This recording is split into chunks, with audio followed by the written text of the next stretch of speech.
Hello everyone, chemistry with রূপমে আজ থেকে নতুন একটা সিরিজ চলবে, যেটা বেসিক্যালি ক্লাস 12 এর জন্য বানানো হয়েছে, টেস্ট এক্সামের কথা মাথায় রেখে। রায়ো মার্টিন কোশ্চেন ব্যাংক থেকে model question paper 1 solution with full explanation. তো চলো শুরু করা যাক। তো মডেল কোশ্চেন পেপার 1 সলিউশন করছি, পরপর 15 অবধি এরকম সলিউশন আসবে। হ্যাঁ, ঠিক আছে, চলো দেখে নাও। কি হচ্ছে যে এক নম্বর কোশ্চেন কি বলছে যে একটি ক্লাসে ফ্র্যাঙ্কেল ত্রুটির উপস্থিতি ক্লাসের ঘনত্ব কি করে। আমরা জানি স্টয়চিওমেট্রিক ত্রুটি দুটো আছে, একটা হচ্ছে ফ্র্যাঙ্কেল, একটা হচ্ছে স্কটকি।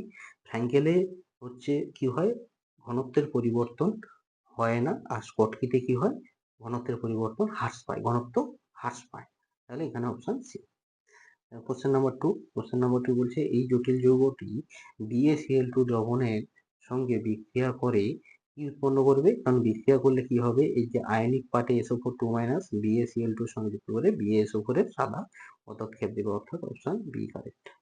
3 নম্বর কোশ্চেন বলছে HF কে সংরক্ষণ করার জন্য প্রদত্ত কোনটি ব্যবহার করা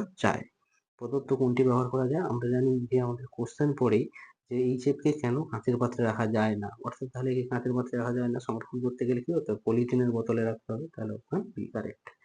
তারপরে কোশ্চেন নাম্বার 5, যদি কোনো ইলেকট্রোলাইট দ্রবণে কি হয়, আপেক্ষিক রোধ x এবং y দ্রবণের মোলারিটি হয়, তাহলে মোলার পরিবাহিতা কত হবে। তো একটু দেখে নাও। তাহলে আমরা মোলার পরিবাহিতা ল্যামডা m সমান কি জানি, কাপ্পা ইন্টু 1000 বাই m। তাহলে m সমান তো আমাদের দিয়েছে, এটা মোলারিটি, এটা আমাদের দিয়েছে y। আর আমরা এই যে কাপ্পা আপেক্ষিক পরিবাহিতা হচ্ছে আপেক্ষিক রোধের অনন্যক, অর্থাৎ কাপ্পা সমান আমরা জানি 1/ρ, আর 1/ρ সমান 1/কাপ্পা, তাহলে রো সমান কি হবে 1/কাপ্পা, তাহলে কাপ্পা সমান হবে 1/x। ঠিক আছে, কাপ্পা সমান 1/x। তাহলে এই মানটা বসালে আমাদের হবে, মানটা বসিয়ে দাও, একটু উপরে করছি, যে তাহলে ল্যামডা x সমান কাপ্পার মানটা 1/x ইন্টু 1000 বাই মোলারিটি হচ্ছে y, তাহলে এটা আসবে 1000 বাই x ইন্টু y। তাহলে অপশন ডি কারেক্ট।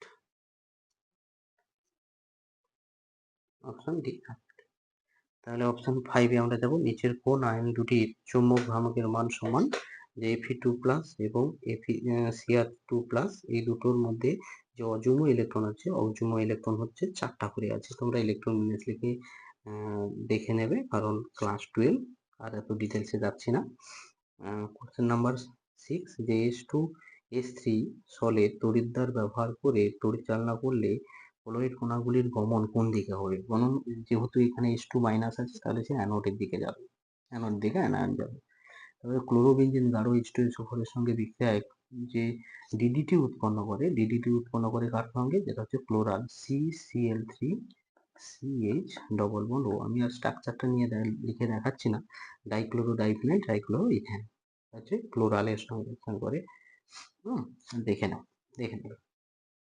তারপরে কোশ্চেন নাম্বার 8 কি বলছে, CH2OH এর সঙ্গে লুকাস বিকারকের বিক্রিয়ায় কি হবে, দ্রবণটি দ্রুত ঘোলাটে হয়ে যায়, কারণ ওই লুকাস রিয়েজেন্ট অনার্দ্র ZnCl2 আর গাঢ় HCl যে লুকাস রিয়েজেন্ট দেওয়া হতো 1 ডিগ্রি 2 ডিগ্রি 3 ডিগ্রি অ্যালকোহলকে শনাক্তকরণ করতে, যেটা তোমাদের অর্গানিকের ক্ষেত্রেও খুব একটা ইম্পর্টেন্ট কোশ্চেন। দ্রুত ঘোলাটে হয়ে যাবে। কোশ্চেন নাম্বার 9, নিচের কোনটি অ্যালডোল কনডেনসেশন বিক্রিয়ায় সাড়া দেয়, যার আলফা হাইড্রোজেন থাকে তাকে অ্যালডোল কনডেনসেশন বিক্রিয়ায় সাড়া দেয়। যেমন আলফা হাইড্রোজেন কাকে বলি, আলফা হাইড্রোজেন আমরা বলি যে CH3C ডবল বন্ড ও। এই কিটো গ্রুপের সঙ্গে যে কার্বন যুক্ত থাকে তাকে আলফা কার্বন বলে, এই আলফা কার্বনের সঙ্গে যুক্ত হাইড্রোজেনকে বলা হয় আলফা হাইড্রোজেন। তাহলে এখানে আলফা হাইড্রোজেন আছে, কোথায় যাবে, অপশন সি তে আছে আলফা হাইড্রোজেন। কোনটা আলফা হাইড্রোজেন বলো তো, এই যে হাইড্রোজেনটা আছে আলফা হাইড্রোজেন। এছাড়া আলফা হাইড্রোজেন অনেকে বলবে যে এই আলফা হাইড্রোজেন তো স্যার এখানেও আছে, সি ডবল বন্ড ও আছে, কিন্তু কথাটা হচ্ছে যে কিটো মিথাইল গ্রুপ থাকতে হবে, কিটো মিথাইল গ্রুপে থাকলে তাহলে কিন্তু সেখানে কিন্তু অ্যাসিড কিন্তু অ্যালডোল কনডেনসেশন বিক্রিয়ায় সাড়া দেয় না, যেটা হচ্ছে অ্যালডিহাইড দেয় অ্যালডোল কনডেনসেশন বিক্রিয়ায় সাড়া। তাহলে আলফা হাইড্রোজেন যুক্ত অ্যালডিহাইডই অ্যালডোল কনডেনসেশন সাড়া। তাহলে কোশ্চেন নাম্বার 10, নিচের কোনটি NaNO2 লৌহ HCl ও বিটা ক্ষারীয় ন্যাপথলিনের সঙ্গে বিক্রিয়ায় রঞ্জক পদার্থ উৎপন্ন করে? যেটা হচ্ছে অপশন কি? অপশন হচ্ছে সি। অপশন সি বিক্রিয়ায় সাড়া দেয়। তাহলে কোশ্চেন নাম্বার কত? কোশ্চেন নাম্বার 10, প্যারাটোলুইন এনিলিন বা প্যারামিনোটোলুইন। ঠিক আছে, এবার কি বলছে কোশ্চেন নাম্বার 11, প্রদত্ত কোনটি পেপটাইড বন্ধন দেয়? পেপটাইড বন্ধন হচ্ছে এইটা, যেটা আমরা বায়োমলিকুলস থেকে জানি, ডিটেলসে আমি যাচ্ছি না।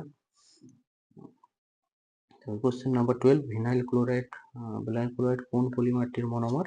এটা হচ্ছে পিভিসি, পলিভিনাইল ক্লোরাইড।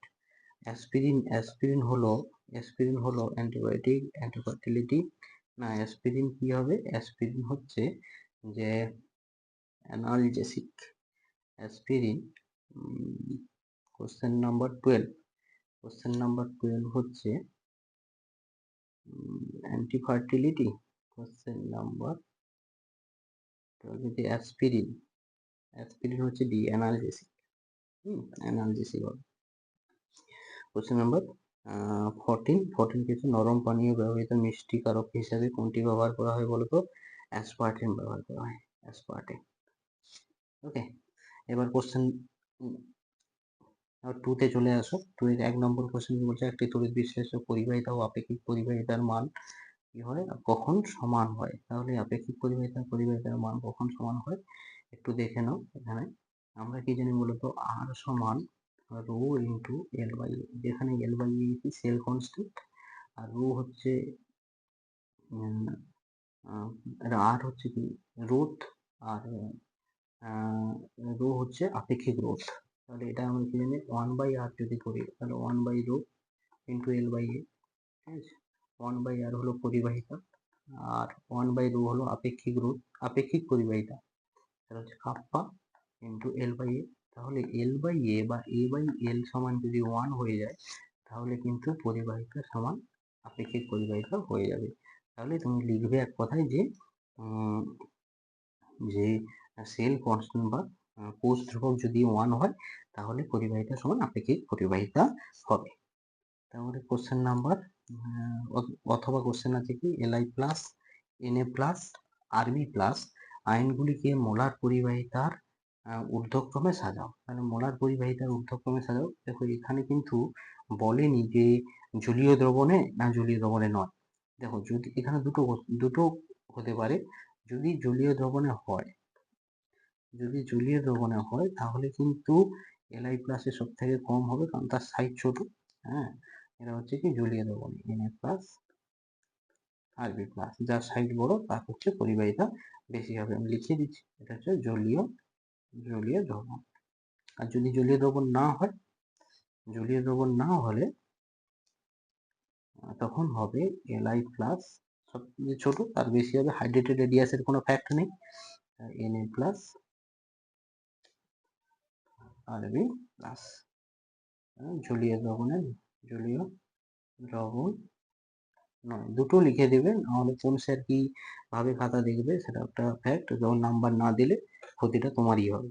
তারপরে কি বলছে কোশ্চেন নাম্বার 2, ফেরিক হাইড্রোক্সাইড ছলে আর্সেনিয়াস সালফাইড যুক্ত করলে কেউ কোয়াগুলেশন হবে, অর্থাৎ পিপিডি পড়বে। ফেরিক হাইড্রোক্সাইড একটা পজিটিভ ধনাত্মক সোল, সেখানে আর্সেনিয়াসে সালফাইডে গিয়েছে H2 মাইনাস, সেখানে কি হবে? নিউট্রাল হয়ে যাবে, অর্থাৎ কোয়াগুলেশনের পদক্ষেপ পড়বে।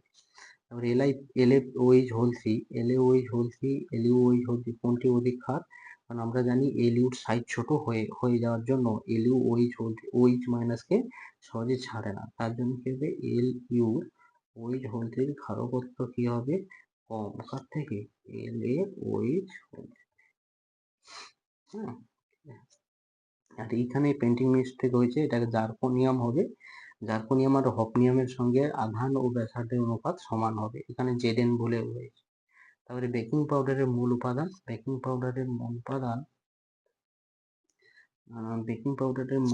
হচ্ছে বেকিং সোডা থাকে, বেকিং সোডা 1 নম্বর। 2 নম্বর থাকে cream of tartar, cream of tartar, cream of tartar ও কোন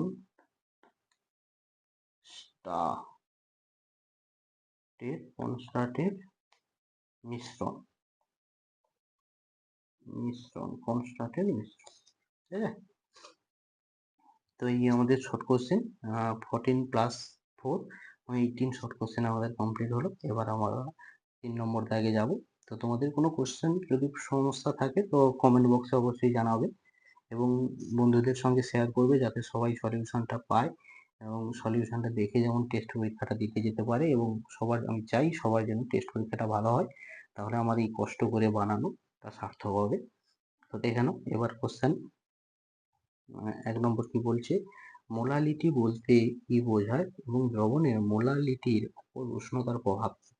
তাহলে আমরা মোলালিটি সমান কি জানি, মোলালিটি ডেফিনেশনে যেটা বলেছে যে মোলালিটি হচ্ছে পার কেজি সলভেন্টে যত মোল থাকে, ঠিক আছে, কেজি সলভেন্টে যত মোল থাকে সেটাই হচ্ছে তার মোলালিটি। তাহলে এত সলভেন্ট 1 কেজি সলভেন্টে, এখান থেকে যদি আমরা ফর্মুলা বেস যাই তাহলে কি হবে W2 into 1000 by W1 into M2, এটা হচ্ছে আমার ফর্মুলা ওয়াইজ মোলালিটির ডেফিনেশন। তাহলে এবার মোলালিটিতে দেখো যে কোথাও কিন্তু কোনো ভলিউমের টার্ম নেই, যেটা কিন্তু আমরা কোথায় ভলিউমের টার্ম পাই, নর্মালিটি এবং মোলারিটি দুটো ক্ষেত্রে কিন্তু আমরা ভলিউমের টার্ম পাই। তাহলে যেখানে ভলিউম আছে, ভলিউম ডিপেন্ডস আপন টেম্পারেচার। এখানে দেখো আয়তন উষ্ণতার উপর নির্ভরশীল, উষ্ণতার উপর আয়তন উষ্ণতার উপর নির্ভরশীল। যেহেতু এখানে কোনো আয়তনের টার্ম নেই তাহলে কি হবে, মোলালিটি উষ্ণতার উপর নির্ভর করে না। তারপরে কোশ্চেন বলছে অভিস্রবণ চাপ সংক্রান্ত ভ্যান ডফের সূত্রাবলী। দেখে নাও অভিস্রবণ চাপ সংক্রান্ত ভ্যান ডফের সূত্রাবলীগুলি দেখে নাও। প্রথম সূত্র কি বলেছে, প্রথম সূত্র বলছে তোমরা পজ করে যে খাতায় তুলে নেবে তাহলে খুব সুন্দর হবে। স্থির উষ্ণতায় কোনো অনুদ্বায়ী তড়িৎ অবিশ্লেষ্য কঠিন দ্রবের লঘু দ্রবণের অভিস্রবণ চাপ পাই ওই দ্রবণের মোলার গাঢ়ত্বের সি এর সমানুপাতিক, এটা ম্যাথমেটিক্যাল আকারে দিয়েছে যখন উষ্ণতা স্থির। এটা হলো প্রথম সূত্র। দ্বিতীয় সূত্র কি বলছে, স্থির গাঢ়ত্বে কোনো অনুদ্বায়ী তড়িৎ অবিশ্লেষ্য কঠিন দ্রবের লঘু দ্রবণের অভিস্রবণ চাপ দ্রবণের পরম উষ্ণতার সমানুপাতিক, যখন সি স্থির। তাহলে এটা দ্বিতীয় সূত্র হয়ে গেছে। তৃতীয় সূত্র কি বলছে, স্থির উষ্ণতায় কোনো দ্রাবকের একটি নির্দিষ্ট আয়তনের বিভিন্ন অনুদ্বায়ী তড়িৎ অবিশ্লেষ্য কঠিন দ্রাবের একই মোল পরিমাণ পৃথক পৃথক ভাবে দ্রবীভূত করলে প্রাপ্ত দ্রবণগুলির অভিস্রবণ চাপ সমান হবে। যেটা কি, অভিস্রবণ চাপটা একটা কোয়ালিটেটিভ প্রপার্টি বা সংখ্যাগত ধর্ম, সেটাও এই বললে এই তৃতীয় সূত্রটা লিখে দিলেই হবে এবং একটা উদাহরণ দিয়েও তোমাদের এখানে বলা আছে। ঠিক আছে, এই সূত্রাবলী 3টে তোমাকে লিখে দিতে হবে। এবং তারপরে কোশ্চেন কি বলছে, কোশ্চেন বি বলছে দ্রাবক আকর্ষী বলয়েড ও দ্রাবক বিকর্ষী বলয়েডের মধ্যে পার্থক্য। তাহলে এইখানে পার্থক্য আমি 7টা করে দিয়েছি, তোমরা মিনিমাম 4টা করে পড়লেই হবে। কি বলছে দুটো পয়েন্ট বলে দিচ্ছি, যে জলের প্রতি আসক্তি থাকে এবং যেটা দ্রাবক আকর্ষী বলয়েড, এবং জলের সঙ্গে সরাসরি মিশিয়ে খুব সহজেই প্রস্তুত করা যায় যেহেতু জলের প্রতি আকর্ষী। আর দ্রাবক বিকর্ষী ক্ষেত্রে বলছে জল বিকর্ষী সল, তাই সহজ উপায়ে প্রস্তুত করা যায় না এবং বিশেষ কতগুলি প্রক্রিয়ার সাহায্যে প্রস্তুত করা যায়। 2 নম্বর, তড়িৎ বিশ্লেষ্য যোগ করলেও সহজে সঞ্চিত হয় না এই জাতীয় সল উভয়মুখী সল। আর 2 নম্বর, দ্রাবক বিকর্ষী বলয়েডের তড়িৎ বিশ্লেষ্য যোগ করলে সহজেই সঞ্চিত হয় ইহা একমুখী সল। 3 নম্বর বলছে এই জাতীয় কণাগুলি হলো প্রকৃত অণু বা আয়নের আকারে বড় হয়। আর 3 নম্বর, দ্রাবক বিকর্ষী বলয়েডের ক্ষেত্রে অনেকগুলি অণুর মিলিত জোটবদ্ধ। ঠিক আছে, আর বাকিগুলো তোমরা 4টে করে তুলে নেবে। এবার বলছে সমসত্ব আর অসমসত্ব অনুঘটক। দেখো সমসত্ব অনুঘটক কি, যে সমসত্ব অনুঘটক তোমাদের একটু বুঝতে হবে যে আমি যে অনুঘটকটাকে নেব সেই অনুঘটকের যে ফিজিক্যাল স্টেট, দেখো এইখানে একটা রিয়াকশন নেওয়া হয়েছে, এই রিয়াকশনটা একটু লক্ষ্য করো, যেখানে সিও সিও দেখো ফিজিক্যাল স্টেট গ্যাস, অক্সিজেনও ফিজিক্যাল স্টেট গ্যাস, তাহলে এগুলো কি রিয়াক্ট্যান্ট বা বিক্রিয়ক, এবং এই যে অনুঘটকটা নেওয়া হয়েছে এই অনুঘটকের দেখো ফিজিক্যাল স্টেট গ্যাস, তাহলে একে কি বলবে, সমসত্ব অনুঘটক। এবার ফিজিক্যাল স্টেট যদি বিক্রিয়কের সঙ্গে যদি না মিলে, যদি সলিড হয়, তাহলে তাকে কি বলবো, অসমসত্ব অনুঘটক। তো এখানে সমসত্ব অনুঘটকের উদাহরণটা দেওয়া আছে, তোমরা অসমসত্ব অনুঘটকের বই খুললেই ইজিলি পেয়ে যাবে, সেখান থেকে নিয়ে নেবে, ঠিক আছে। হ্যাঁ, তাহলে এবার কি কোশ্চেন আছে দেখি। তাহলে আমাদের কোনটা কোনটা হয়ে গেছে, লায়োফোবিক কলয়েড আর লায়োফিলিক কলয়েড দুটো, ওই লায়োফোবিক এবং বিকর্ষী, লায়োফিলিক আকর্ষী, এই দুটো হয়ে গেছে। সমসত্ব অনুঘটক, অসমসত্ব অনুঘটক প্রত্যেকটি উদাহরণ। তবে সালফারের ঋণাত্মক ইলেকট্রন আসক্তির মান অক্সিজেন অপেক্ষায় বেশি কেন, তার কারণটা আমি বলছি। তাহলে বলছে কি, সালফারের ঋণাত্মক ইলেকট্রন আসক্তির মান অক্সিজেন অপেক্ষায় বেশি, তাই তো, দেখে নাও।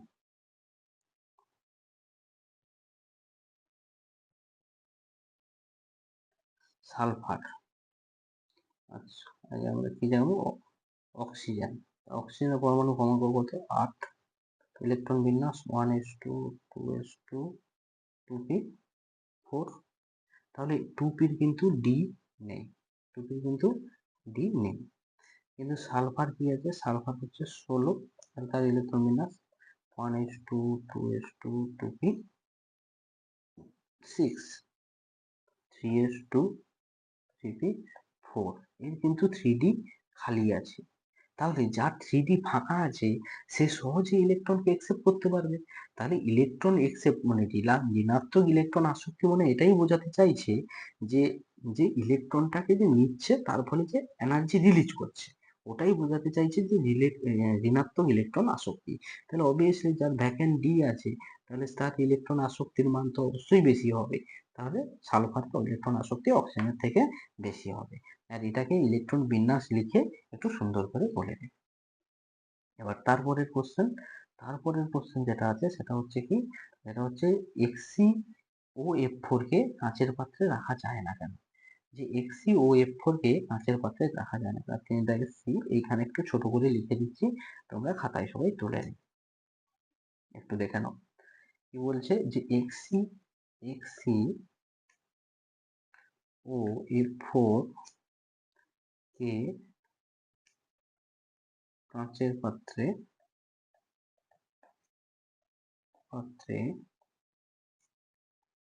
রাখা যায় না, কারণ কারণ XeO F4 SiO2 এর সাথে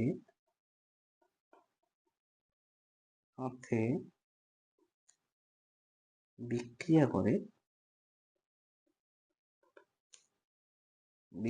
করে তীব্র বিস্ফোরক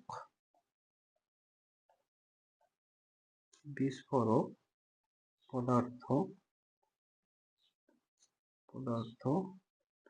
XeO3 তৈরি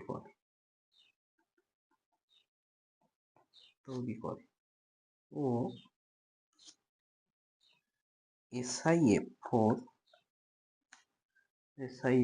উৎপন্ন হয়।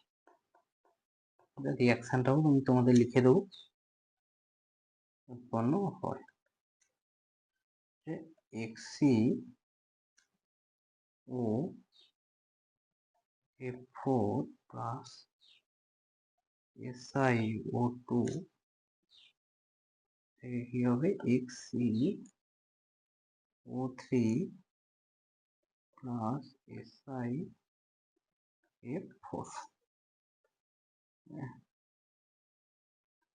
এই রিঅ্যাকশনটা লিখে দেবে, একদম কমপ্লিট অ্যান্সার এটা লিখে দিলে 2 পেয়ে যাবে, ঠিক আছে। তারপরে কোশ্চেনে চলো, কোঅর্ডিনেশন থেকে কি বলছে দেখি।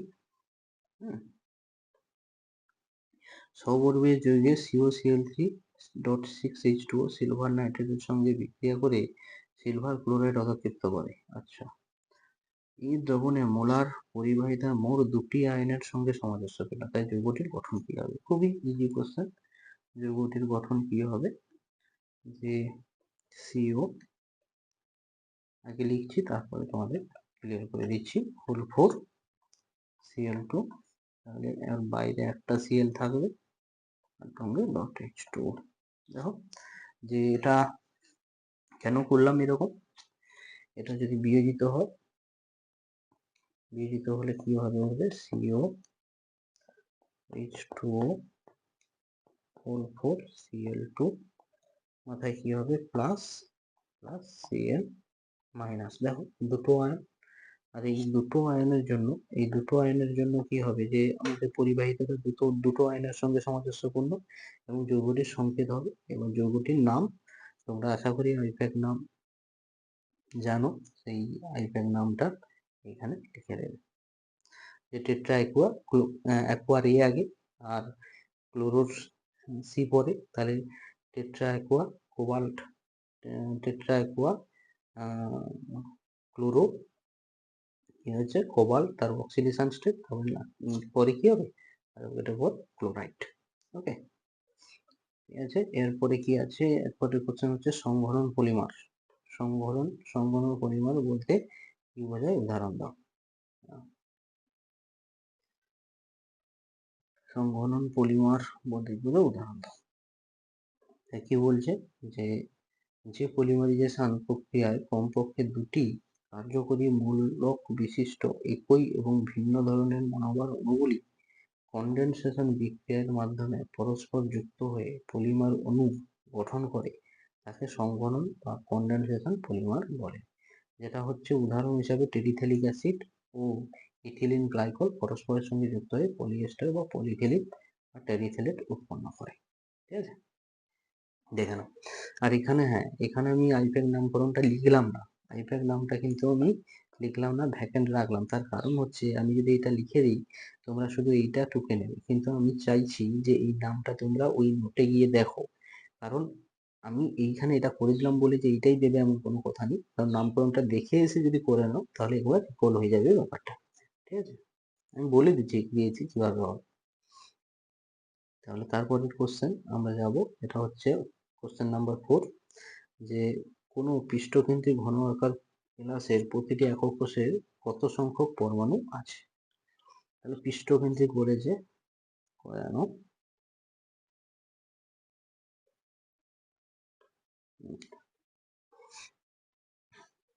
দেখা যাক।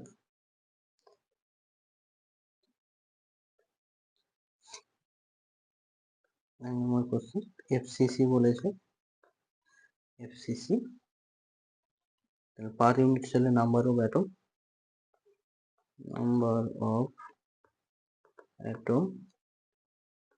পার ইউনিট সেল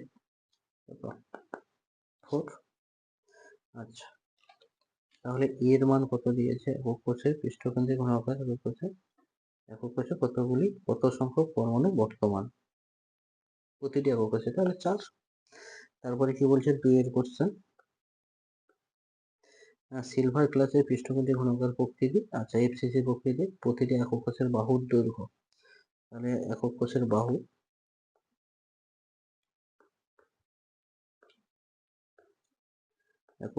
বাহু কত?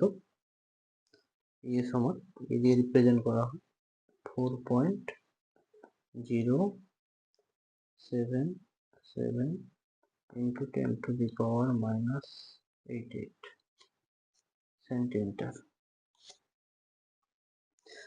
ঘনত্ব আমাদের দিয়ে দিচ্ছে। এভাবে কিন্তু পরীক্ষায় আমি যেভাবে করছি সেইভাবেই করবে। ঠিক আছে, 10.5 গ্রাম সেন্টিমিটার মাইনাস 3। তাহলে আমরা ঘনত্ব সমান কি জানি? ঘনত্ব সমান রো সমান Zm by A cube N A. হ্যাঁ, আর নাম্বার অফ অ্যাটম জেড সমান হচ্ছে পার ইউনিট সেলে নাম্বার অফ অ্যাটম, আমি এখানে সমান জেড লিখে দিচ্ছি। তাহলে আমাদের কি বার করতে বলছে বলতো, আমাদের যেটা বার করতে বলছে সিলভারের পারমাণবিক ভর নির্ণয় করতে বলছে। তাহলে আমরা কি করব, এম সমান লিখে দাও, এম সমান a cube N A rho by Z. তারপরে মানগুলো বসিয়ে দাও, এই পাশে মানগুলো ধরবে না, আমাদের নিচে বসাতে হবে।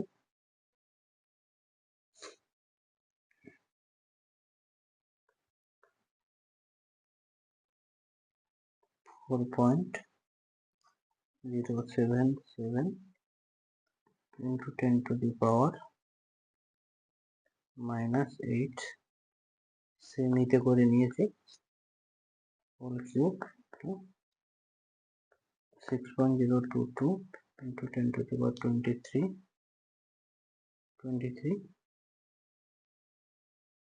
into 10.5 গ্রাম পার সেমি। ইউনিটটা লিখে কাজ করবে, তাহলে খুব ভালো হবে, যে তোমাদের ভুলের পরিমাণটা খুব কমে যাবে। কি হবে, 4 জেডের মান, এর মানটা আসবে 107.125 গ্রাম পার মোলও লিখতে পারো, কোনো অসুবিধা নেই, বা না ইউনিটটা না লিখলেও এখানে হবে, কোনো অসুবিধা নেই। তাহলে আমাদের অ্যান্সার এটা, মোলার মাস। তারপরে কোশ্চেন কি আছে, তারপরে আছে যে ক্ষার ধাতুগুলির হ্যালাইড সমূহের ফ্র্যাঙ্কেল ত্রুটি পরিলক্ষিত হয় না কেন, একটু দেখে নাও।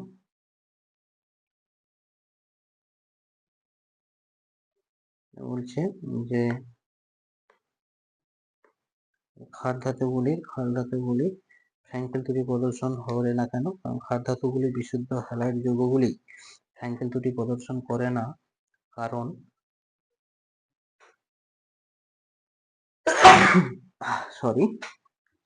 প্রদর্শন করে না কারণ ক্ষার ধাতুগুলির ক্যাটায়নের আকার অপেক্ষাকৃত বড় হয়, উক্ত ক্যাটায়নগুলি ক্লাস মধ্যস্থ অন্তঃস্থানিক স্থানে অধিকার করতে পারে না। কারণ আমরা ফ্র্যাঙ্কেল ত্রুটি কি জানি, যে ক্যাটায়নগুলো তাদের অন্তঃস্থানিক পজিশনে চলে আসে, ওখানে ইন্টারস্টেশিয়াল ফেসে, যেহেতু সাইজে বড় তার জন্য পরিলক্ষিত করা যায় না। ঠিক আছে, এটাই লিখলে ফুল নাম্বার পেয়ে যাবে, কোনো অসুবিধা নেই। তারপরে কি আছে, যে বিশুদ্ধ বা সহজাত অর্ধপরিবাহী, যেসব অর্ধপরিবাহী বিশুদ্ধ অবস্থায় তড়িৎ পরিবহন সক্ষম তাদের কি বলা হচ্ছে, বিশুদ্ধ বা সহজাত অর্ধপরিবাহী, এবং সিলিকন জার্মান। এখানে কি বলছে, অশুদ্ধি বা অপদ্রব্য অর্ধপরিবাহী। বলছে কি, সহজাত অর্ধপরিবাহীতে স্বল্প পরিমাণ উপযুক্ত অপদ্রব্য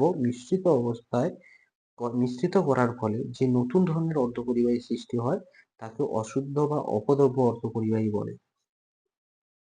যে পদ্ধতিতে আমরা কি জানি, যে যদি সিলিকন বা জার্মেনিয়ামে যদি আমরা গ্রুপ 15-এর কোনো এলিমেন্ট, গ্রুপ 15-এর কি কি আছে, কার্বন, সিলিকন, গ্রুপ 15 কি কি আছে, গ্রুপ 15-এ আছে ফসফরাস, আর্সেনিক যদি দিই তাহলে পি টাইপ না এন টাইপ, তাহলে এন টাইপ সেমিকন্ডাক্টর বা অর্ধপরিবাহী তৈরি হয়, এন টাইপ। আর যদি গ্রুপ 13-এর বোরন, অ্যালুমিনিয়াম, জার্মেনিয়াম এগুলো দিই, তাহলে এগুলো হচ্ছে পি টাইপ অর্ধপরিবাহী।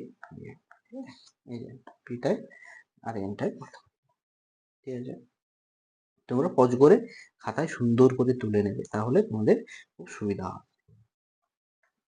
তারপরে কোশ্চেন কি বলছে, কোন শর্তে দুটি দ্রবণ আইসোটোনিক হবে, যেটা আমরা জানি যে যখন সম অভিস্রবণ চাপ যুক্ত দুটি সমীকরণ, যে সম অভিস্রবণ চাপ যুক্ত দুটি দ্রবণ, সম অভিস্রবণ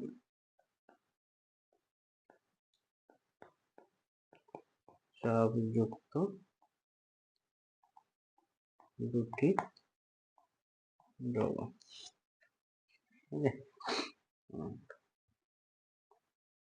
তারপরে কি বলছে, একটি জলীয় দ্রবণের প্রতি লিটারে 20 গ্রাম গ্লুকোজ দ্রবীভূত আছে 25 ডিগ্রি সেন্টিগ্রেড উষ্ণতায়, দ্রবণটির অভিস্রবণ চাপ কত হবে। ঠিক আছে। চলো বার করি। কত গ্রাম, তাহলে ডব্লিউ আমাদের কত দিয়েছে, ডব্লিউ সমান দিয়েছে 20 গ্রাম দেওয়া আছে, গিভেন। গিভেন প্রতি লিটার গ্লুকোজ দ্রবীভূত আছে দ্রাবক 20 গ্রাম। রয়েছে আয়তন,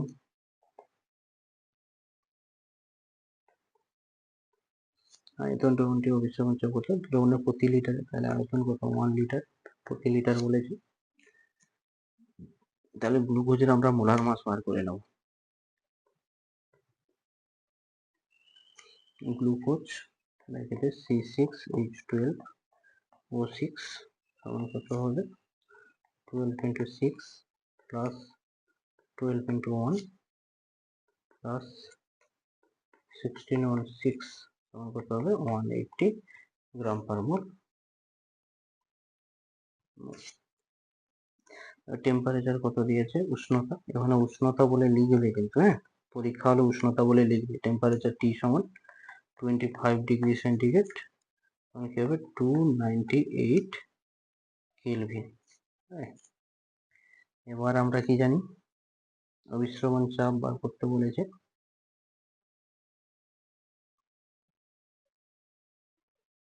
we know that পাই সমান অভিশ্রবণ চাপ সমান, এটা লিখো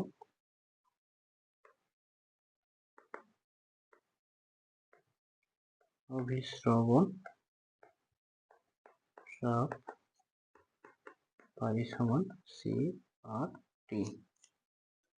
তাহলে C সমান আমরা কি লিখতে পারি, W/M into V, RT মানগুলো বসো 20 180, আর এখানে ভির মান কিন্তু লিটারে বসাতে হবে, তাহলে 1 ইন্টু লিটার তো আছে ইন্টু 0.082 লিটার এটিএম, ইউনিটটা বসিয়ে দাও litre atm. Kelvin inverse mole inverse তো থাকবে, মোল ইনভার্স, আর টেম্পারেচার হচ্ছে 298 কেলভিন। তাহলে এটা ক্যালকুলেশন করলে মান আসবে 2.715 ATM।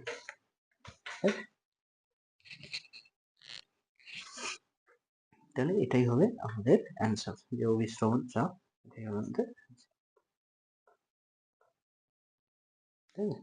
এবার তোমরা সবাই যে এবার অ্যান্সার বেরিয়ে যাওয়ার পরে এটা লিখে চলে আসবে না, এটা যেটা করবে এবং যে অতএব খালি চেঞ্জ করবে না, আমি এখানে চেঞ্জ করছি সেখানে চেঞ্জ করে থাকবে না, অতএব অবিশ্রবণ চাপ সমান 2.715 ATM, এভাবে লাস্টে লিখে দিয়ে আসবে। তারপরে কোশ্চেনে যাব।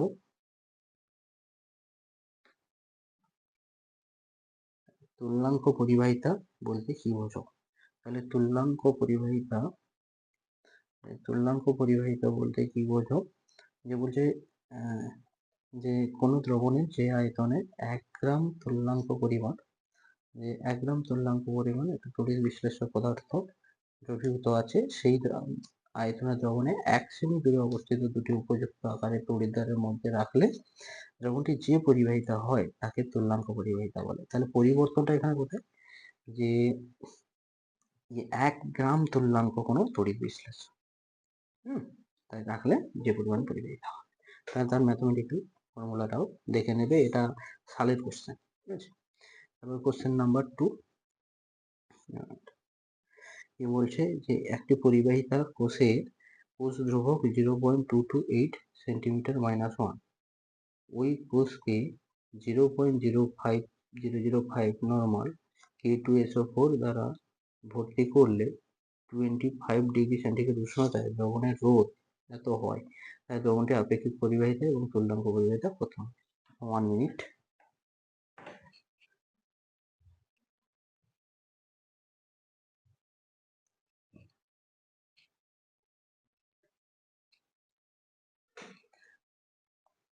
বুঝলে? তাহলে কোশ্চেনটা আমাদের কিভাবে করবো দেখো। তাহলে আমাদের যা যা ডাটা দেওয়া আছে আমরা আগে তুলে নেব।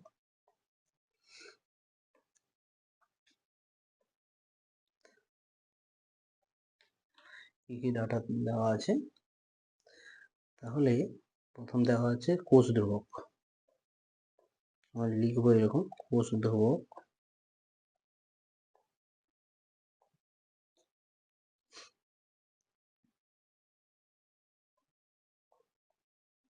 কোষ ধ্রুবক L/A সমান কত দেওয়া আছে 0.228 সেন্টিমিটার ইনভার্স, 0.228 সেন্টিমিটার ইনভার্স। আর কত দেওয়া আছে রুট আর সমান 326 ওহম। তাহলে আমরা কি জানি,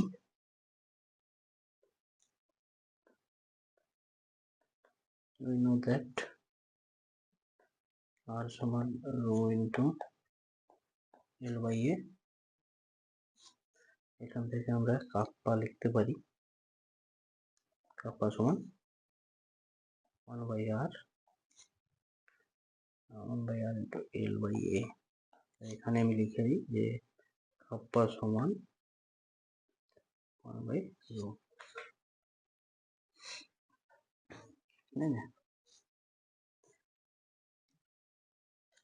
মানগুলো বসিয়ে দাও, 1/326 into 0.228 ohm inverse centimetre -1।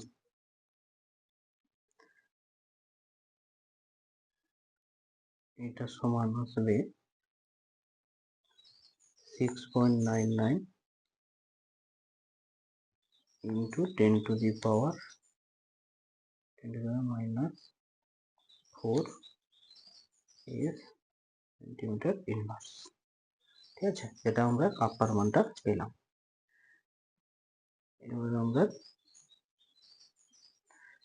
Unit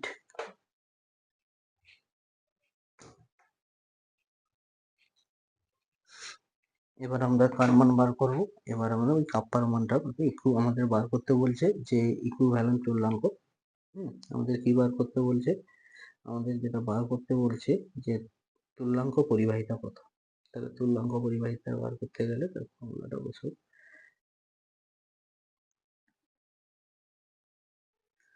তাহলে তুল্যাঙ্ক পরিবাহিতা কাপ্পা ইন্টু 1000 বাই n। তাহলে তোমরা আগে ম্যাথমেটিক্যাল প্রবলেমটা খাতায় তুলে নেবে, তারপরে এখান থেকে একই স্ক্রিনে তো আর সবসময় কোশ্চেনটা দেখানো সম্ভব নয়। মানটা কাপ্পার মান 6.99 into 10 to the power -4 7 centimetre inverse into 1000। আমাদের কি আসছে 0.005।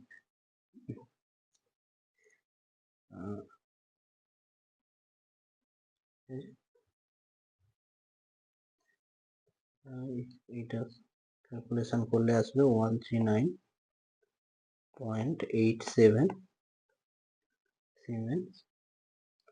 সেন্টিমিটার স্কোয়ার গ্রাম ইকুইভ্যালেন্ট ইনভার্স।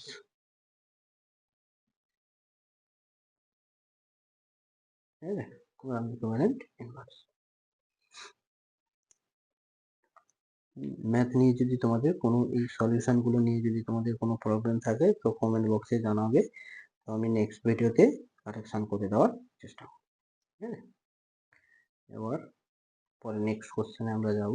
এরপরে কি কোশ্চেন আছে, সাম্যাবস্থায় একটি কোষের ইএমএফ এর মান কত হবে। সাম্যাবস্থায় একটি কোষের ইএমএফ এর মান হবে 0।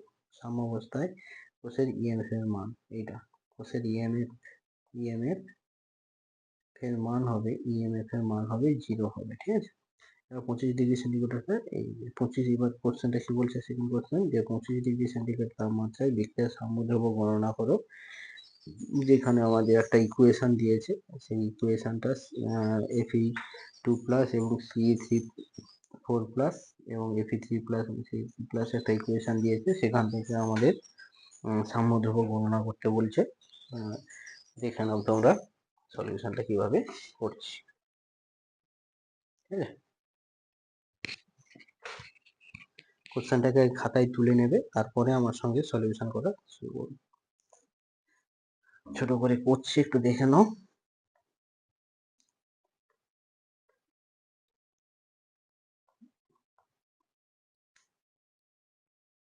তাহলে অথবা অনেক জায়গায় করছি দুইটা। দেখো, তাহলে আমাদের একটা ইকুয়েশন দিয়েছে, রিডাকশন পটেনশিয়ালের মানও দিয়েছে। তাহলে রিডাকশন পটেনশিয়ালের মানগুলো যেগুলো দিয়েছে সেগুলো আমি তুলছি না, কারণ জায়গাটা শর্ট আছে। তো আমাদের যে ব্যাপারটা বলেছে যে Ce4+ প্লাস ইলেকট্রন, একটা ইলেকট্রন খেলে কি হবে, Cn3+ পরিণত হবে।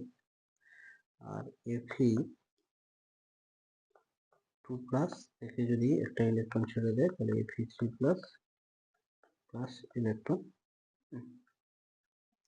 তাহলে এই দুটো যদি আমি সমীকরণকে অ্যাড করি তাহলে ইলেকট্রন ইলেকট্রন কেটে যাবে। ইকুয়েশনটা হবে Ce4+ প্লাস Fe2+ থেকে Ce3+ প্লাস Fe3+। হ্যাঁ, এবার এই সমীকরণটা থেকে আমরা যেটা দেখতে পাচ্ছি যে সিজিএম কি হচ্ছে 4+ থেকে 3+, অর্থাৎ রিডাকশন হচ্ছে Fe2+ থেকে 3+, অক্সিডেশন হচ্ছে। তাহলে কেন এরকম করেছি, কারণ আমাদের রিডাকশন পটেনশিয়ালের হার বেশি ছিল। একটু দেখে নাও আমাদের যে এই যে রিডাকশন পটেনশিয়াল C4+ থেকে 3+ হয়েছে, দেখো 1.44, আর Fe3+ থেকে Fe2+ 0.77। তাহলে রিডাকশন পটেনশিয়াল যার বেশি সে রিডাকশন হবে। তার জন্য আমরা সমীকরণটাকে ওইভাবে সাজিয়েছি যে এখানে C4+ ইলেকট্রন খাচ্ছে, তাই 3+ হচ্ছে, অর্থাৎ এ হয়েছে রিডাকশন, আর এ হয়েছে অক্সিডেশন, কারণ তার রিডাকশন পটেনশিয়াল বেশি, তার জন্য সে রিডাকশন হয়েছে, অক্সিডেশন হয়েছে। এবার আমরা E0 সেল বার করব।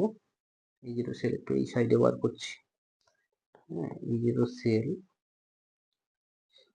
সমান, তাহলে কি হচ্ছে, যার মান বেশি 1.44 মাইনাস, আর যেটা হচ্ছে ক্যাথোডের রিডাকশন মাইনাস অ্যানোডের রিডাকশন 0.77। তাহলে এখান থেকে আমাদের মানটা বেরোবে 0.67 ভোল্ট। ঠিক আছে, E0 সেলের মান 0.67 ভোল্ট। E0 সেল না, অ্যাকচুয়ালি ই সেল, এটা হচ্ছে না E0 সেল, ঠিক আছে ই সেল না, E0 সেল। ঠিক আছে, ইকুইলিব্রিয়াম কনস্ট্যান্ট, E0 সেলটা আমাদের এখানে বেরোলো, E0 সেল। এবার আমরা কি জানি, এবার লাস্ট ইকুয়েশন থেকে বসাবো ইকুইলিব্রিয়াম কনস্ট্যান্ট বার করতে। লাস্ট ইকুয়েশন ই সেল সমান E0 sell minus 0.0591 by N, এখানে তো এন এর মান 1 আছে, লগ প্রোডাক্ট মাইনাস রিঅ্যাক্ট্যান্ট পিডিটি, প্রোডাক্ট বাই রিঅ্যাক্ট্যান্ট। ঠিক আছে, কনসেন্ট্রেশন এইভাবে আমরা জানি, বা রেট বাই অক্সও লিখতে পারো, কোনো অসুবিধা নেই। এটা এট 25 ডিগ্রি সেন্টিগ্রেড। ওকে, এবার 25 ডিগ্রি সেন্টিগ্রেড না হলে কিন্তু আমরা এই 0.0591টা লিখতে পারি না। ঠিক আছে, এবার অ্যাট ইকুইলিব্রিয়াম কি হবে, ই সেল সমান 0 হবে। ই সেল সমান 0 যখন এখানে এটাকে কোশ্চেন লিখতে পারি, তখন কি কিউ সমান কে ইকুইলিব্রিয়াম, অর্থাৎ এটাকে আমরা কোশ্চেন লিখতে পারি। এখানে আমি কেটে দিচ্ছি, কেটে দিয়ে কিউ লিখে দিচ্ছি, এটা কিউ লিখে দিচ্ছি কোশ্চেন। তাহলে এটা 0 সমান 0 সেল মাইনাস 0.0591 বাই এন সমান লগ কে ইকুইলিব্রিয়াম। তাহলে এটাকে আমি লিখতে পারি সাজিয়ে লগ কে ইকুইলিব্রিয়াম সমান 0.0591 বাই 1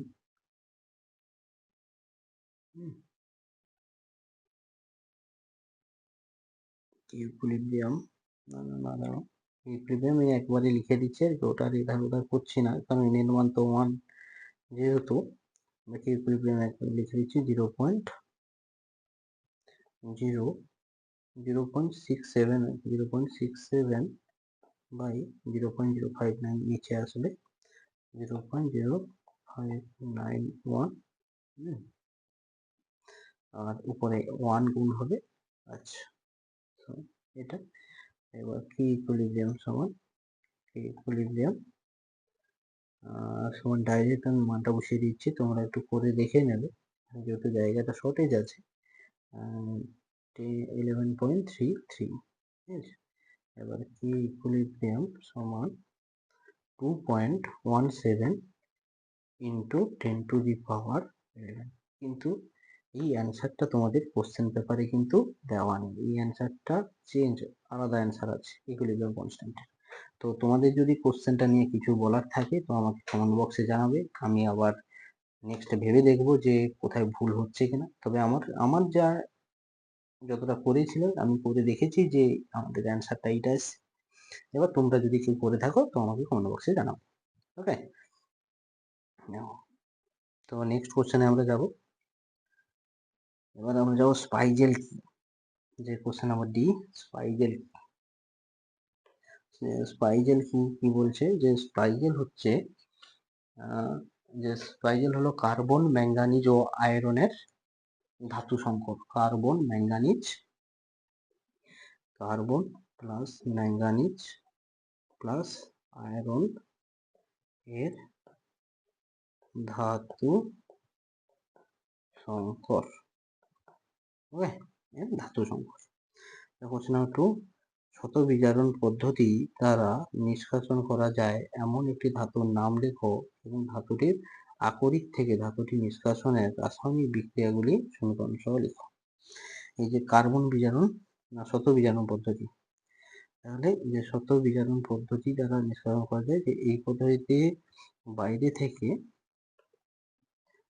শত বিজারণ পদ্ধতিটা কি আগে দেখে নাও। এই পদ্ধতিতে বাইরে থেকে কোনো বিজারক পদার্থ যোগ করা হয় না, অপরিবর্তিত সালফাইড নিজেই বিজারকের কাজ করে, তাই এই পদ্ধতিতে শত বিজারণ করা যায়, শত বিজারণ পদ্ধতি বলা হয়। যেটা উদাহরণ হিসাবে শুধু কি চাইছে, যে এখানে ধাতুর নাম লিখতে বলছে, যেটা হচ্ছে কপার, ধাতুর নাম লিখে দিলে। এবার ধাতুটির আকরিক থেকে ধাতু নিষ্কাশনের রাসায়নিক বিক্রিয়াটি, এই বিক্রিয়াটা লিখে দেবে, যে কপারের যে এই বিক্রিয়াটা, ব্যাস এটা লিখে দিলেই হয়ে যাবে, আমার নাম্বার দিয়ে দেবে, অসুবিধা নেই। তারপরে কোশ্চেন কি বলছে, অ্যানোড মাঠ কি। অ্যানোড মাঠ বা অ্যানোড কাদা তাকে আমরা বলি, যে অ্যানোড কাদায় কি, যে অশুদ্ধ কপার, ব্লিস্টার কপার থেকে তড়িৎ বিশোধন প্রক্রিয়ায় বিশুদ্ধ কপার ধাতু নিষ্কাশনের সময় মসলিনের থলিতে রাখা অ্যানোডে অশুদ্ধ কপারের সঙ্গে অশুদ্ধি রূপে সামান্য পরিমাণে গোল্ড, সিলভার ও প্লাটিনাম প্রভৃতি মূল্যবান ধাতু থাকে, আর এই ধাতুগুলি অন্যান্য অশুদ্ধির সঙ্গে কাদার আকারে সমলীন থলিতে জমা হয়, আর একে অ্যানোড কাদা বা অ্যানোড মাঠ বলে। তাহলে অ্যানোড কাদা থেকে গোল্ড, সিলভার, প্লাটিনাম প্রভৃতি মূল্যবান ধাতু পাওয়া যায়। এবার বলছে সিউও কার্বন দ্বারা বিজারিত হয়, কিন্তু সিএও কার্বন দ্বারা বিজারণ হয় না কেন। কার্বন দ্বারা বিজারণ বলে তার একটা নির্দিষ্ট কার্বন, আগে কার্বন বিজারণ পদ্ধতি দ্বারা আমাদের বুঝতে হবে। যে কার্বন বিজারণ পদ্ধতি কি বলছে, যে বিশেষ চুল্লিতে, আগে থলি ছিল তো তাই বিশেষ চুল্লিতে ধাতব অক্সাইডকে উচ্চ উষ্ণতায় কার্বন দ্বারা বিজারিত করে ধাতুতে পরিণত করার পদ্ধতিকে কার্বন বিজারণ পদ্ধতি বলে। তাহলে যে ধাতুর অক্সিজেনের সঙ্গে যুক্ত হওয়ার প্রবণতা কার্বনের তুলনায় কম, সেই সব ধাতুগুলিকে কার্বন বিজারণ পদ্ধতিতে নিষ্কাশন। এই কথাটা মাইন্ডে, যে ধাতুর অক্সিজেনের সঙ্গে যুক্ত হওয়ার প্রবণতা কার্বনের তুলনায় কম, মানে বুঝতে পেরেছ, অক্সিজেনের সঙ্গে যুক্ত হওয়ার কার্বনের প্রবণতা কম। তাহলে এখানে যে কোশ্চেনটা দিয়েছে এইখানেই তুমি অ্যান্সার পেয়ে গেলে, যে যেহেতু সিও কার্বন দ্বারা বিজারিত হয়, তাহলে সিওর অক্সিজেনের সঙ্গে আসক্তি কার্বনের থেকে কম, তাই ও কার্বন দ্বারা বিজারিত হয়। কিন্তু সিএও এর হচ্ছে অক্সিজেনের সঙ্গে আসক্তি বেশি কার্বনের থেকে, তার জন্য এই কার্বন দ্বারা বিজারিত হয় না। দ্যাটস ইট, ইজিলি পেরে গেল। তারপরে জলীয় দ্রবণে সিউ প্লাস অপেক্ষা সিউ টু প্লাস সুস্থিত বেশি কেন? ঠিক আছে, তাও অ্যান্সার তোমাদের দেওয়া আছে, দেখে নাও।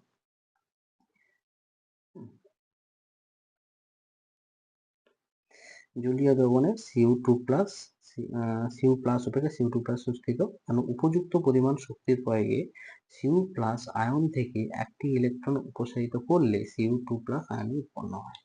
এবং সিউ টু প্লাসের ইলেকট্রন বিন্যাস দেখলে see you two plus 3d9 4s0, এবং সিউ প্লাস এই 3d উপকক্ষটি ইলেকট্রন দ্বারা পরিপূর্ণ থাকায় এই ইলেকট্রন বিন্যাস খুবই সুস্থিত।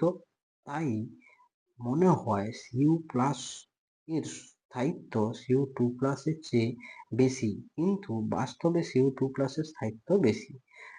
আর সিউ টু প্লাস জলীয় দ্রবণে অবশ্য,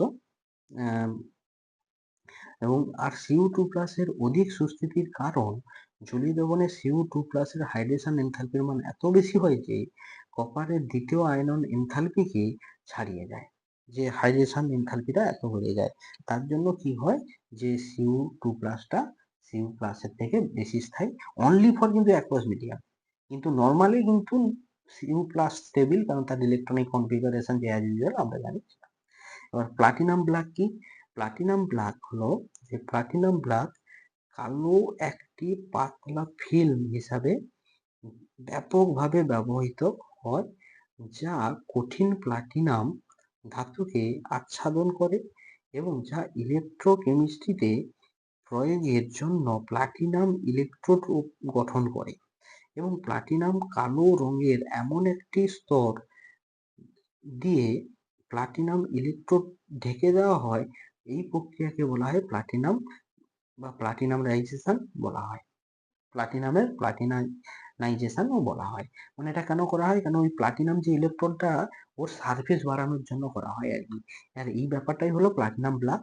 এটাই লিখে দিলে মোটামুটি তোমরা নাম্বার পেয়ে যাবে, কোনো অসুবিধা নেই। এই সমস্ত কোশ্চেনে তোমাদের নাম্বার কাটবে না, কিন্তু মোটামুটি তোমাকে লিখে দিয়ে আসতে হবে, যে একদম কিছু না লিখলে তখন সমস্যা হয়। ঠিক আছে, তো এইটা খাতায় তুলে নেবে, আশা করি লেখাটা একটু ভালো করে একটু পড়ে নেবে, একটু পজ করে খাতায় তুলে নেবে, তাহলে কোনো অসুবিধা হবে না। নেক্সট কোশ্চেনে আমরা যাব, যে ভিনাইল ক্লোরাইড SN2 বিক্রিয়ায় অংশগ্রহণ করে না কেন? ঠিক আছে, অর্গানিকে আমরা পৌঁছে গেছি। ভিনাইল ক্লোরাইড, ভিনাইল ক্লোরাইড একটু দেখো। প্রথম ভিনাইল ক্লোরাইডের আমাদের স্ট্রাকচারটা আঁকতে হবে, CH2 double bond CH Cl, এটা হচ্ছে ভিনাইল ক্লোরাইড। তাহলে ভিনাইল ক্লোরাইড SN2 বিক্রিয়ায় কেন সাড়া দেয় না? দেখো, SN2 বিক্রিয়া যদি করতে হয়, কি রকম SN2 বিক্রিয়া, যে একটা নিউক্লিওফাইল থাকবে, এই নিউক্লিওফাইল কি হবে, এই ব্যাক সাইডে অ্যাটাক করবে, লিভিং গ্রুপ বেরিয়ে যাবে, পুরো প্রসেসটা সাইমালটেনিয়াসলি হবে, তাকে আমরা SN2 বলবো। কিন্তু কথাটা হচ্ছে যে এই যে পাই ইলেকট্রন ক্লাউড থাকে না, এ কি হয়, এখানে ব্যাক সাইড দিয়ে অ্যাটাক করতে পারে না। আর যখনই ব্যাক সাইড দিয়ে অ্যাটাক করতে পারবে না, তখন হচ্ছে কি SN2 বিক্রিয়ায় অংশগ্রহণ করবে না। তাহলে এই যত প্রবলেমেটিক অংশ হচ্ছে এই পাই ইলেকট্রন ক্লাউড। ঠিক আছে, এই পাই ইলেকট্রন ক্লাউড। ঠিক আছে, নেক্সট কোশ্চেন, যে নেক্সট কোশ্চেন আমাদের কি বলছে, যে সিলভার বেঞ্জয়েটকে Br2CCl4 দেওয়া হয়েছে, শুধু শনাক্তকরণ। আমি ডিটেলসে কিছু যাব না, যতটা আমাদের অ্যান্সার চাইছে ততটাকে আমি তোমাদের কভার করে দেওয়ার চেষ্টা করব, কারণ ভিডিও লেন্দি হয়ে যাবে, তখন সমস্যা হয়ে যাবে। COOH, এটা হচ্ছে সিলভার বেঞ্জয়েট। ঠিক আছে, সিলভার বেঞ্জয়েটকে, এটা হচ্ছে হান্সডিকার বিক্রিয়া অ্যারোমেটিক যৌগের Br2CCl4 আর রিফ্লাক্স করা হয়েছে, রিফ্লাক্স করলে এখান থেকে আমরা সেখানে অ্যালকিল হ্যালাইড মানে ওই কার্বক্সিলিক অ্যাসিডের সিলভার গঠিত লবণ থেকে আমরা কি পেতাম, অ্যালকেন পেতাম। এখানে কি পাবো আমরা, বেনজিন পাবো।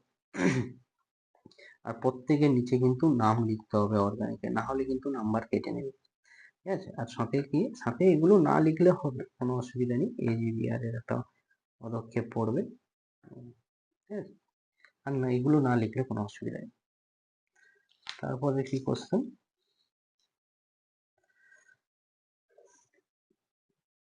2 নম্বর, তারপরে কোশ্চেন কি দিয়েছে, বিআর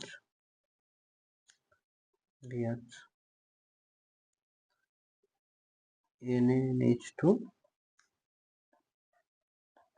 লিকুইড অ্যামোনিয়া, ঠিক আছে, 196 কেলভিন। এটা যদি দেই তাহলে আমাদের এইরকম একটা জল তৈরি হবে, এইরকম একটা তৈরি হবে, অর্থাৎ এখান থেকে একটা হাইড্রোজেন বেরিয়ে যাবে, ওই NaNH2 বেস দেওয়া হয়েছে না, তাহলে এখান থেকে বেরিয়ে যাবে এবং ডাইন একটা করতে হবে। এবার যদি এখানে নামকরণ করলে কি হবে, যে 1 2 3 4, হলো 1,3 সাইক্লোহেক্সাডাইন, হ্যাঁ 1,3 সাইক্লোহেক্সাডাইন, 1,3 সাইক্লোহেক্সাডাইন,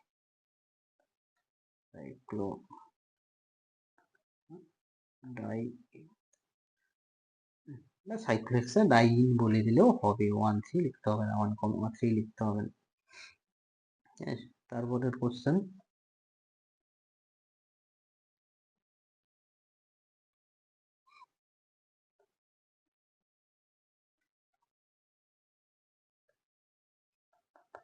কি দিয়েছে,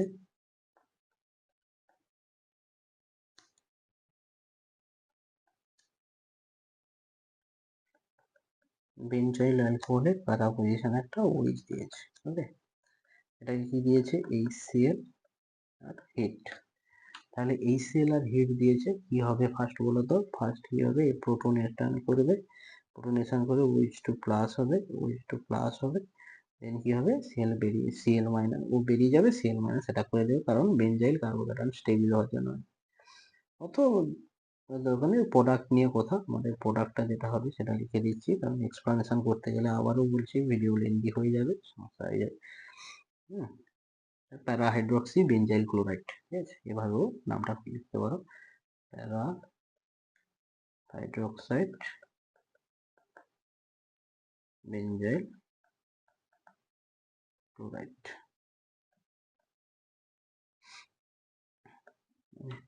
তারপরের কোশ্চেন, ক্লোরোবেঞ্জিনের আরো স্টোরেজ ওপর দিয়েছে,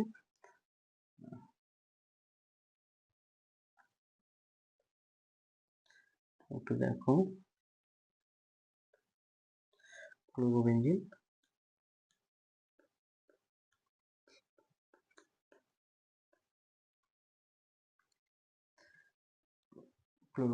concentrate H2SO4,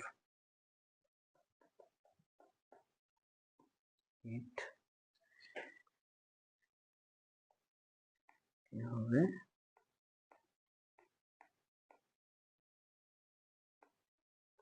অর্থোক্লোরোবেঞ্জিন sulphonic acid, parachlorobenzene sulphonic acid, parachlorobenzene sulphonic acid, SO3H, আর এইটা হয় মেজর, ঠিক আছে। আমি আর নাম লিখছি না নিচে, তোমরা লিখে নেবো, বলে দিয়েছি, অর্থোক্লোরোবেঞ্জিন sulphonic acid, parachlorobenzene sulphonic acid.